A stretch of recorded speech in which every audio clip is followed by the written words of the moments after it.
सो good afternoon everybody, myself Acharya Vishwendra. आज आपसे specific heat के बारे में कुछ प्रॉब्लम्स डिस्कस करूँगा। So it's also called problem based on the calorimeter. The concept here is heat given is equal to heat taken. इसमें एक concept और है, कई बार हम वाटर इक्विवेलेंट का कॉन्सेप्ट यूज़ करते हैं। तो जैसे हम डेल्टा क्यू लिखते हैं एम एस डेल्टा टी, तो अगर किसी सब्सटेंस के लिए हमें स्पेसिफिक हीट नहीं पता तो उस केस में हम उसका वाटर इक्विवेलेंट यूज़ कर लेंगे और स्पेसिफिक हीट की बजाय स्पेसिफिक हीट ऑफ वाटर यहाँ पे यूज़ कर लेंगे।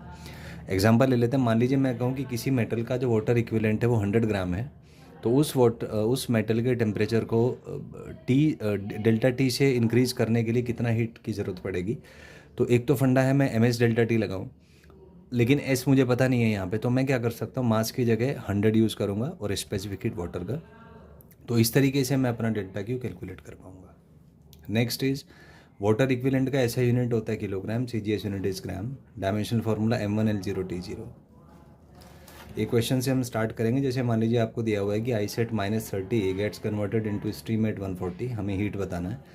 तो क्या होगा, सबसे पहले आई सेट -30 है, वो कन्वर्ट होगा आई सेट 0 में, फिर आई सेट 0 कन्वर्ट होगा water at 0, water at 0 convert होगा water at 100, water at 100 convert होगा स्टीम एट 100 और स्टीम एट 100 कन्वर्ट होगा स्टीम एट 140 डिग्री। तो मान लीजिए delta Q1, delta Q2, delta Q3, delta Q4, delta Q5 heat है, तो नेट हीट सबके समेशन से आ जाएगा। अगर हम इसका temperature versus time graph draw करें तो ये पहले ऐसे आएगा, मतलब यहाँ से लीनियरली इंक्रीज़ करेगा, फिर कांस्टेंट, फिर इंक्रीज़ करेगा, फिर कांस्टेंट, फिर इंक्रीज़ करेगा। तो ये जो है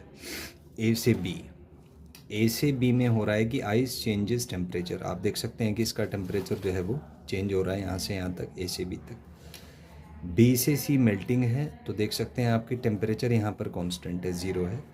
सी से डी में है वाटर चेंजेस टेम्परेचर, तो सी से डी में वाटर का टेम्परेचर चेंज हो रहा है 0 से 100।